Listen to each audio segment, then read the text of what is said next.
손에 잡히는 경제가 마련한 대선 특집 19대 대선 경제공약 진단. 오늘부터 금요일까지 대선 후보들의 경제공약을 짚어보고 진단해보는 시간을 마련했습니다.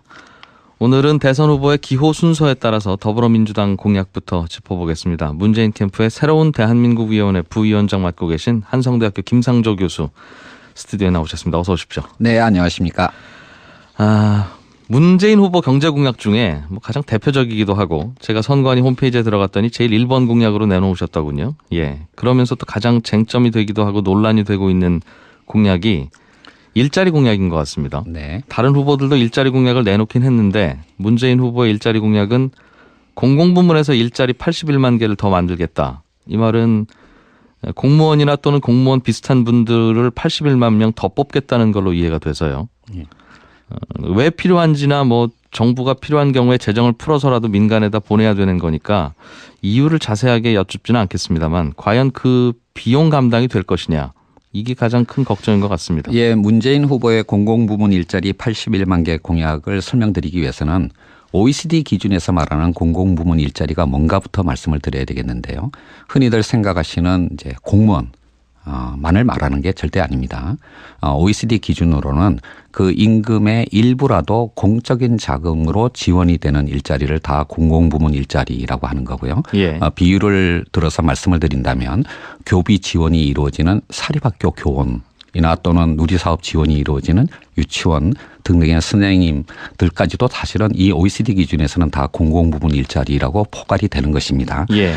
그런 관점에서 본다면 이 81만 개는 크게 세 부분으로 구성이 되어 있는데 첫 번째 이제 국민들의 어떤 안전이나 생명, 치안 등등과 관련된 소방관, 경찰관, 부사관, 근로감독관 등등에서 만들어지는 협의회 공무원은 17만 4천 개이고요. 예. 그 이외에 이제 보육이나 교육, 의료, 요양 등과 같은 사회 서비스와 관련해서 공공기관이나 민간 수탁 일자리가 34만 개고 예. 그다음에 지금 공공부문에 비정규직이 30만 개가 있는데요. 그것을 점진적으로 이제 정규직 또는 직접 고용으로 전환하면서 근로시간 단축으로 하는 것이 한 30만 개 이렇게 구성이 되는 겁니다. 따라서 이 81만 개를 전부 다 공무원으로 하겠다라는 뜻은 아니고요. 그럼 연평균 4조 원 정도 예산이 추가로 들어가면 가능할 것이다라는 건 81만 개를 만드는데 4조 원이 아니라 말씀하셨던 협의회 공무원인 아닙니다. 17만 4천 명에 대한 그 비용입니까? 5년간 이제 21조 원이 투입이 되고 예. 연평균으로는 이제 4조 2천억 정도가 이제 투입이 되는데요. 예. 그 중에서 이제 점진적으로 17만 4천 개의 협의회 공무원을 늘리는 데는 1년에 평균 한 3조 원씩 들어가고 네.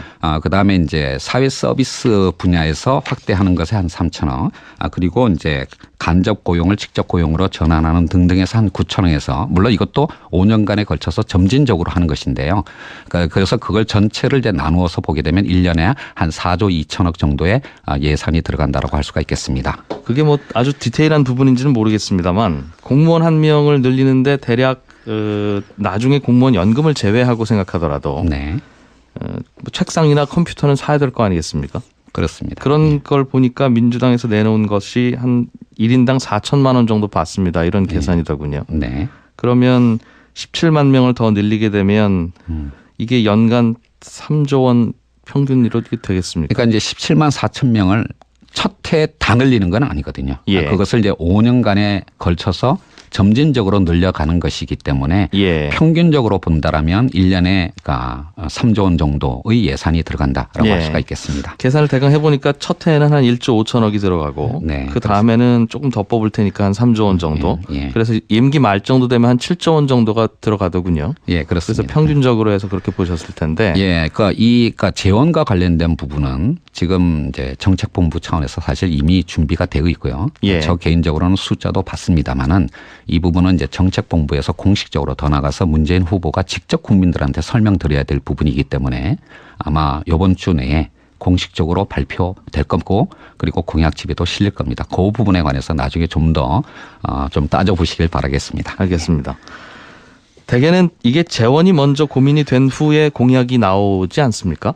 대개는 그래서 공약이 발표될 때는 네. 더 하고 싶은 부분이 있음에도 불구하고 이건 재원이 어려우니까 이건 못하는 부분도 생길 것이고 네. 이건 재원이 가능하겠다 싶으면 이제 공약으로 발표할 텐데 네. 문재인 후보 캠프뿐만 아니라 다른 캠프도 마찬가지입니다만 예. 항상 공약이 먼저 나오고 재원을 물어보면 거기에 대해서는 한참 후에 나오거나 네. 아니면 중간에 바뀌어서 나오거나. 네. 사실 12월 달에 치러지는 정상적인 대선의 경우에도 네. 그런 것이 비일비재했었죠. 그렇지만 이번에는 더더군다나 탄핵 이후에 2달 만에 치러지는 이제 조기 대선이라는 의미에서 말씀하신 것과 같은 그런 문제점이 없는 것은 아닙니다만은 지금 정책본부 차원에서 공약 전체의 조율과 함께 예. 그것에 들어가는 재원에 관해서 아주 세심하게 준비를 하고 있습니다. 예. 그리고 사실 이런 부분에 관해서는 다른 캠프의 후보들보다는 훨씬 더 세심하게 신중하게 준비를 하고 있다라는 의미에서 문재인 후보가 준비된 대통령이라고 하는 것에 대해서는 제가 조금 더 거리낌 없이 말씀드릴 수가 있습니다. 다른 후보의 캠프들의 재원 준비도 이번 주 차례로 여쭙겠습니다. 네네. 예. 예. 다 세금으로 이거 충당하실 생각이십니까? 아니면 재원 마련을 보니까 사실 이제 예. 그 공약 이행을 위한 재원 조달 방법은 무조건 이제 세입, 특히 이제 증세를 통해서 세입을 늘리는 방식으로만 되는 게 아닙니다. 예. 과거에 이제 정부가 해왔던 여러 가지 재정 지출 사업들이 있는데 그것의 어떤 타당성들을 따져봐서 계속할 부분도 있는 거고 조기에 중단할 부분도 있는 거고 그리고 사실은 축소할 부분도 있는 거고요. 예. 이런 어떤 재정 지출 쪽의 개혁이 사실은 가장 큰 부분을 차지하고 있고요. 그리고 나서 이제 뭐냐면 세입 개혁을 통해서 필요한 어떤 재원을 추가적으로 조달하는 부분이 있는데 그것도 그러니까 사실 흔히 이제 국민들이 증세라고 이해하시는 그런 부분이 아닌 다른 여러 가지 어떤 수단들도 결합이 되어 있는 겁니다. 그 세금을 더 걷거나 아니면 기존 지출을 정리하거나 줄이거나 하는 방향이 있을 텐데. 네네. 세금 더 받는 문제는 필요하다면 잠시 후에 여쭙겠습니다만 기존 지출을 줄여서 해결하겠다는 것도 많은 캠프에서 그 재원에 대한 질문을 받았을 때 내놓는 답입니다. 그렇습니다. 예. 기존 지출 중에 뭐가 대표적으로 좀 줄여볼 만한 거겠습니까?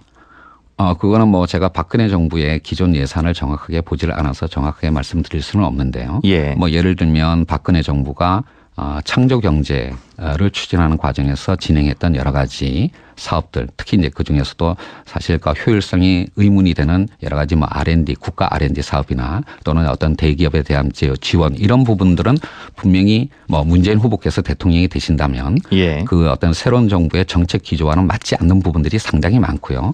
이제 그런 부분들을 이제 조정하는 것을 포함하는 것이고 또 하나가 사실 우리나라 정부의 이 재정 지출에서 문제점이 되는 것 중에 하나가 예산을 짜놓은 것 중에서 사용하지 않는 불용액이 평균적으로 1년에 4조 원씩 됩니다. 이제 그런 부분에 대한 전반적인 재정 지출에 점검이 필요한 상황이라고 말씀드릴 수가 있겠습니다. 문 후보 측은 과거에도 10년간 10년이라고 하면 DJ 정부부터 시작해야 되는 거니까 네. 집권한 경험이 있어서 네. 그 당시에도 계속 이런 예산을 짜보기도 했을 텐데 네. 그런 부분에 대해서 재원이 사전에 좀 검토가 됐어야 되는 게 아닌가.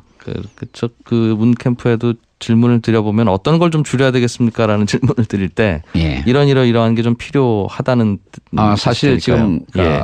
정책본부 차원에서는 지금 현역 국회의원으로서 기재위에 속하신 분이나 또는 네. 과거에 이런 쪽을 담당하셨던 분들이 이런 부분에 대해서 충분한 경험을 가지고 준비하고 있습니다. 예. 사실 저처럼 이렇게 공부하는 사람들이 주먹구구식으로 짜는 것이 아니고요.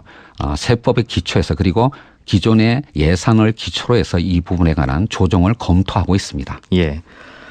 근로시간을 단축해서 일자리를 좀 늘리겠다는 방안도 내놓으셨습니다. 네. 근로시간 단축하는 건 모든 근로자들의 희망이기도 하고 예, 그럴 겁니다. 예. 다만 근로시간 단축을 하게 되면 근로자들 소득이 좀 줄어들기도 네. 하고 근로시간을 줄이면 또 그러면서 소득을 유지하자고 하면 인건비 부담이 생길 거고요. 네. 예, 어려운 분들에게는 그게 어렵기 때문에 그동안 이게 안 돼왔던 걸로 이해되는데 네. 혹시 뾰족한 방법이 좀 있겠습니까? 사실 이 법으로는 주당 근로시간이 40시간으로 돼 있고 평일에 초과 근로까지 합치면 52시간. 그게 법이죠. 예, 그런데 예. 이제 휴일 근로가 이제 추가되어서 60시간까지 가 있는데 예. 이 고용노동부의 이제 행정 해석을 폐지하는 것은 어떤 의미에서는 간단한 일이라고 할 수가 있습니다. 예. 그렇지만 말씀하신 것처럼 이걸 이제 줄이게 되면 초과 근로를 통해 가지고 소득을 보전하는 노동자의 입장에서도 여러 가지 어려움이 있겠고 더 나아가서 사실은 이제 추가적으로 임금 비용을 지출해야 되는 사업자들, 특히 영세 사업자들의 경우에 부담이 있는 것이 분명히 사실입니다. 그래서 열흘 전에 문재인 후보가 대한상의를 방문했을 때 바로 이 부분에 관한 질문이 나왔고요. 그것에 대해서 이미 3월 달에 국회에서도 논의되었던 것처럼 이것에 대해서 법률을 통해서 단순히 행정 해석을 폐기하는 차원이 아니라 네. 법률을 통해서 이 문제에 관한 다양한 어떤 측면들의 보완 대책을 논의를 국회에서도 하고 있고요.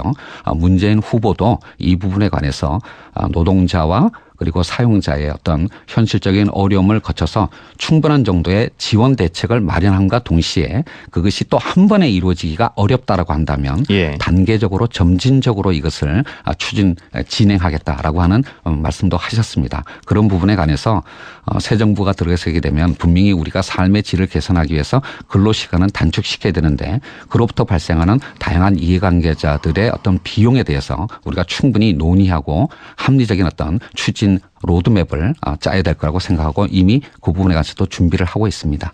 네.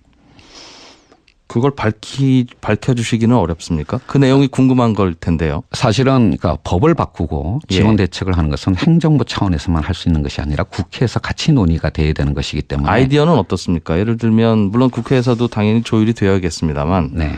국민들이 궁금한 것은 근로시간 단축을 하면 다 좋긴 좋은데 예. 거기에 따른 부작용을 어떻게 해소할 거냐. 예를 들면 이런 있지 겁니다. 않습니까? 사실은 예. 이제 우리나라가 근로시간은 OECD에서 회원국 중에서 두 번째로 긴 나라지 않습니까? 반면에 노동 생산성은 가장 낮은 나라 중에 하나입니다. 그것은 뭐냐면 사실은 오래 일하면서도 생산성이 낮은 거거든요. 예. 네, 이것서 많은 어떤 실험들이 이미 이루어졌습니다만은 우리가 충분히 근로시간을 줄이더라도 그것이 이제 집중적으로 일을 하게 되면 노동 생산성을 높이게 되면 과거에 비해서 그렇게 생산이 줄지 않는 효과도 있는 거거든요. 이렇게 이제 이루어지는 노동 생산성의 향상 부분을 사용자와 노동자 사이에 어떻게 나눌 것인가라고 하는 부분에 대한 논의도 있어야 되겠고요. 그렇게도 이제 미치지 않는 부분, 특히 영세 사업자, 특히 자영업자 부분에 관해서는 정부 차원의 예산 지원이 추가되어야 될 거라고 생각을 합니다. 예. 김상조 교수께서는 별명이 여전히 어떻게 되신지 모르지만 삼성 저격수, 재벌 저격수라고 네. 불립니다. 그래서 물론 이제 문재인 후보 공약에도 들어있긴 합니다만 재벌 개혁에 대한 소신이 여전히 좀 있으실 것 같습니다. 예, 사실은 저도 놀랐습니다. 제가 시민단체 활동을 접고 캠프 참여, 이른바 폴리페서가 되었는데요. 예. 그렇게 결심을 하게 된 배경에는 문재인 후보의 재벌 개혁의 의지나 능력에 대한 나름대로의 판단과 확신이 있었기 때문입니다. 사실 작년 말 올해 초에 제가 이제 문재인 후보와 경제공부, 특히 이제 재벌 부분에 관한 공부를 같이 할 기회가 있었는데 그때 제가 이렇게 말씀을 드렸습니다. 공정거래법상 5조 이상으로 하면 60개 재벌, 10조로 하면 30개 재벌이 있는데 그것을 일률적으로 정해놓고 일률적인 기준을 적용하는 그런 지금까지의 재벌 개혁 방향은 성공하기가 어렵다라고 했고요. 그래서 그러니까 이 재벌들도 어떤 대상이 다양하고 목표도 다양하고 수단들도 다양하기 때문에 이 정체의 체계적 합리성을 높이는 것이 재벌 개혁의 성공, 지속 가능한 성공을 위한 핵심이다라고 말씀을 드렸고요. 이 부분에 관해서 문재인 후보께서 전적으로 동의를 하신 것을 보고 제가 이제 결심을 하게 된 것이거든요. 예. 간단히 말씀드리면 재벌 개혁의 목표는 경제력 집중 억제와 지배구조 개선으로 나눌 수가 있는데 경제력 집중 억제는 사실 우리나라의 4대 재벌이 30대 그룹의 절반을 차지하고 있습니다. 따라서 경제력 억제 부분은 상위 재벌에 대해서 집중해서 이른바 10대 재벌 또는 4대 재벌에 집중해서 법을 엄정하게 집행하는 방식으로 가면 좋겠고요. 그다음에 지배구조 개선은 많은 기업들의 문제이기 때문에 적용 범위를 넓히되 다만 그 수단은 사후적인 어떤 감독이나 시장의 압력을 높이는 방식으로 즉 상법을 개정하고 스튜어드십 코드에 그러니까 기관 투자자들의 주주권 행사 모범 기준이라고 할 수 있는 스튜어드십 코드의 어떤 실효성을 높이는 방향으로 이렇게 접근을 할 생각이고요. 이 부분에 관해서 문재인 후보께서 확실한 어떤 의지를 보이셨기 때문에 제가 여기에 참여하게 되었다라고 할 수가 있겠습니다. 뭔가 그럼 새로운 제도가 도입되기보다는 기존에 갖고 있는 법과 제도를 좀 더 강력하게 실행하겠다는 정도로 읽힙니다. 아까 말씀하셨던 것처럼 저의 별명이 재벌 저격수입니다. 그렇지만 저의 어떤 경험에 따른 결론은 뭐냐면 예. 재벌 개혁이라는 것이 꼭 선명한 법을 통해서만 법의 개정을 통해서만 되는 것은 그 아니라고 부분에서는 생각합니다. 동의합니다. 즉 법이 예. 없어서가 아니라 예. 그 법을 제대로 운용을 하지 않기 때문에 그렇습니다. 상속 증여세만 하더라도 증여세나 상속세를 사실상 실질적으로 매길 수 있는 방안이 있음에도 불구하고 예. 제대로 매기지 않고 있는 결국은 의지의 문제인데요. 그렇습니다. 이 의지의 문제라고 하면 과거에 DJ 노무현 정부 10년 동안에도 네. 재벌들의 그런 부분에 대해서 여전히 막지 못했던 경험이 있어서 예. 과연 그게 가능하겠는가라는 의문이 듭니다. 사실은 이제 가장 아픈 질문이기도 하는데요. 예. 제가 결심을 하기 전에 문재인 후보께 여쭤봤습니다. 왜 과거 10년 문민정부 10년 동안 재벌 개혁이 성공하지 못했다라고 생각을 하시냐라고 물어봤을 때 아주 정답을 말씀하셨어요. 그러니까 2003년에 처음 취임했을 때 여러 가지 상황으로 경제가 굉장히 어려웠는데 거기에 대해서 경제 부분에 대해서 자신이 없었기 때문에 재벌과 관료에 너무 의존했다. 그러니까 이것이 실패의 원인이다라고 말씀을 하시고 그 원인을 알고 있기 때문에 그것을 반복하지 않겠다라고 말씀을 하셨고요. 바로 그런 부분에서 저의 이제 도움을 좀 요청하셨기 때문에 저는 이렇게 생각합니다. 마키아벨리의 군주론에 보게 되면 지도자가 대중을 천국으로 이끌기 위해서는 지옥으로 가는 길을 숙지하고 있어야 된다. 이런 말이 있는데요. 어떻게 하면 실패하는 길을 알고 있다라고 하는 것은 그것을 피해서 성공하는 길도 알고 있다라는 의미가 되기 때문에 굳이 그러니까 법을 어떻게 개정하지 않더라도 현행법의 어떤 일관된 예측 가능한 집행을 통해서 개혁의 성과를 낳는 이 부분에 관해서 문재인 후보께서 충분히 준비가 되어 있다고 저는 판단을 합니다. 세금 문제 좀 여쭤보겠습니다. 네. 세금은 늘리셔야 될 것 같은데요. 공약을 보니까 한 200조 원 넘게 들어가니까 기존 지출을 조정해서는 어려울 것 같습니다. 쉽지 않을 것 같습니다. 예, 쉽지 않은 문제인 건 틀림없습니다. 예. 근데 아까도 말씀드렸던 바와 같이 구체적인 재원 조달 방안은 이번 주에 공식적으로 발표가 될 건데요. 다만 제가 한 가지 말씀드리고 싶은 건 뭐냐면 우리가 지금 전제로 하고 있는 것이 박근혜 정부가 세운 장기 재정 계획 또는 중기 재정 계획입니다. 예. 그것이 너무 보수적으로 짜였습니다. 단적으로 말씀드리면 그 말은 세금을 더 걷을 수 있는데 덜 걷고 아니 그게 아닙니다. 예.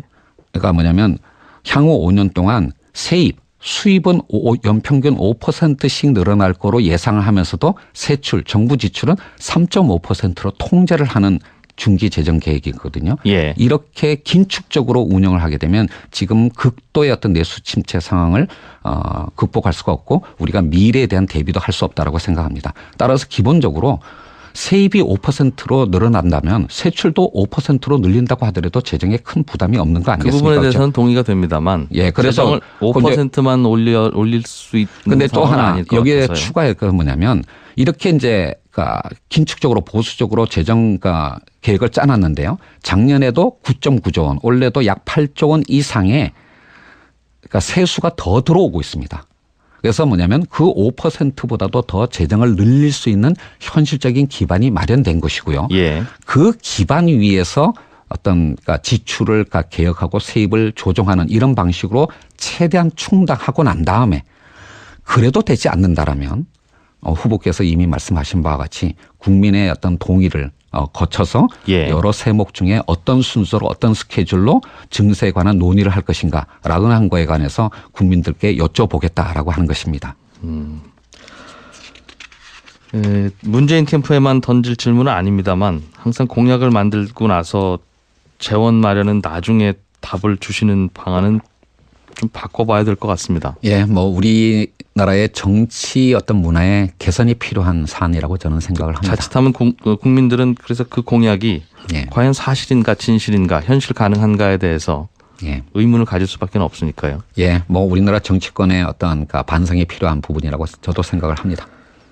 2분 정도 시간이 남아 있는데 지금까지 말씀하신 것 이외에 네. 꼭 얘기하고 싶은 공약이 있다면 시간을 좀 드리겠습니다. 사실 이 다음 정부의 성패를 결정하는 굉장히 중요한 요소 중에 하나가 규제 체계의 재설계라고 생각을 합니다. 이른바 공정한 경제 질서를 만들고 국민의 생명과 안전을 지키는 부분에서는 모든 후보들이 규제 강화가 필요하다고 얘기를 하면서 4차 산업혁명 등등의 신성장 산업을 위해서는 또 규제 완화가 필요하다라고 얘기를 하는데 이거를 어떻게 조화시켜 나갈 것인가에 대한 메커니즘 또는 어떤 그 방법에 관해서는 아무도 얘기를 하지 않고 있는 것 같습니다. 문재인 후보만 빼고요.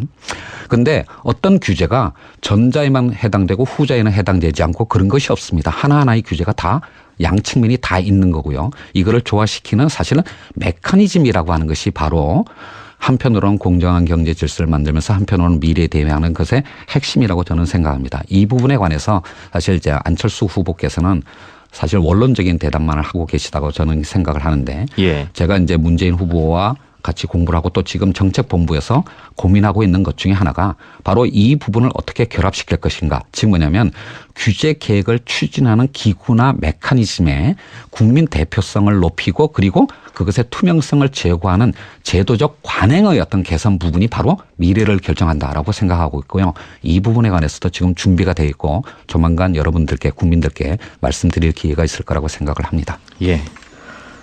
대선이 코앞에 와 있는데 국민들이 추가로 들어야 될 내용이 참 많은 것 같습니다. 예, 사실 뭐 경제 전문가들을 모아서 좀 토론을 자주 해 주셨으면 좋겠습니다. 예.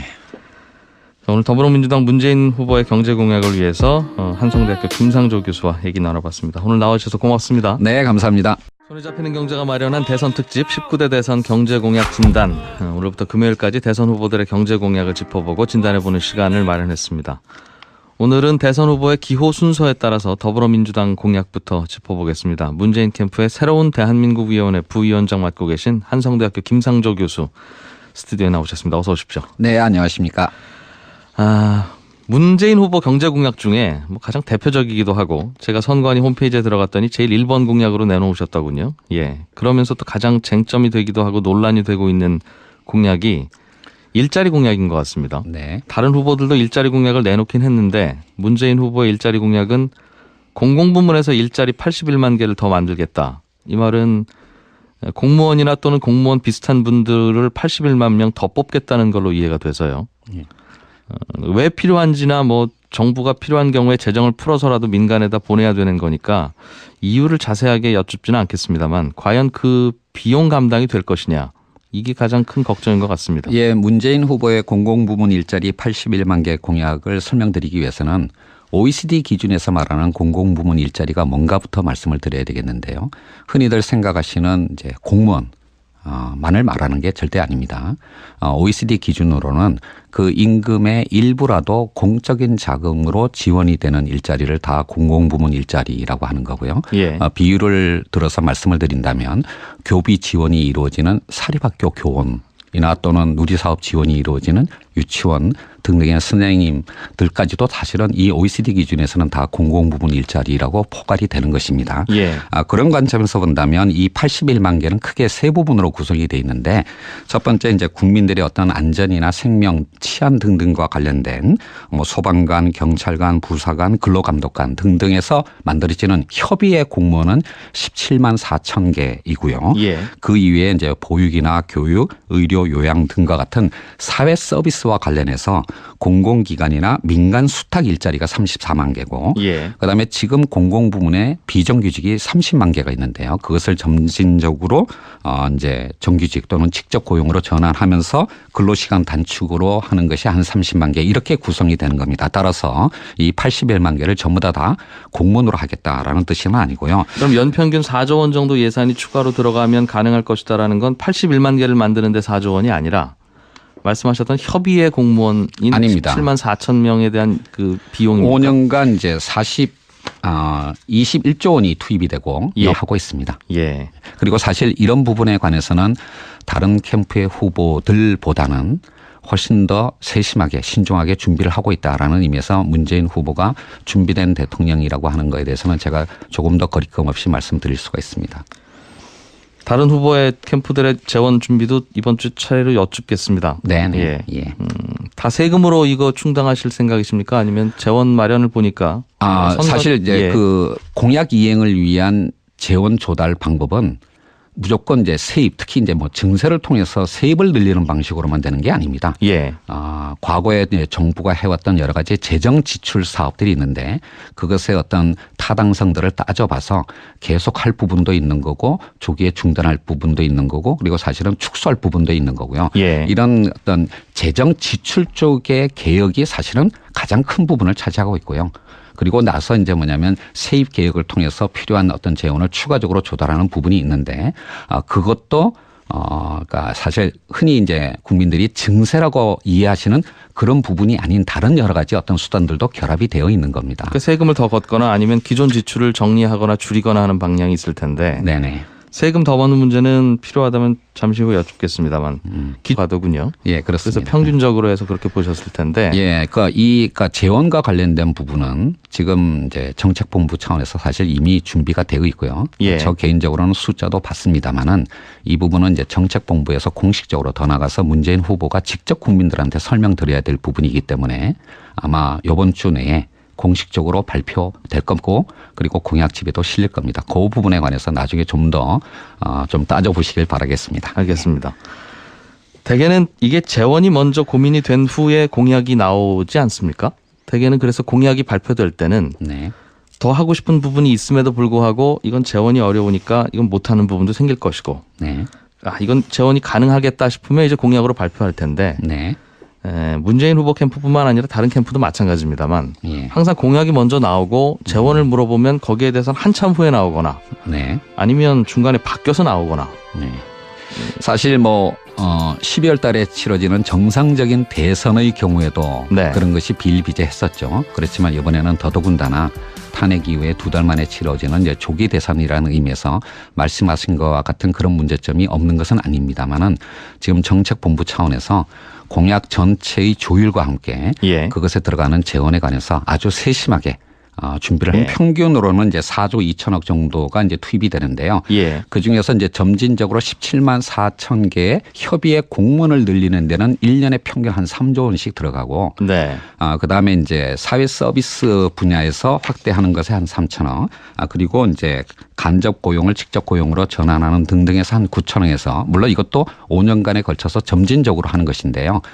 그래서 그걸 전체를 이제 나누어서 보게 되면 1년에 한 4조 2천억 정도의 예산이 들어간다라고 할 수가 있겠습니다. 그게 뭐 아주 디테일한 부분인지는 모르겠습니다만 공무원 한 명을 늘리는데 대략 나중에 공무원 연금을 제외하고 생각하더라도 네. 뭐 책상이나 컴퓨터는 사야 될 거 아니겠습니까?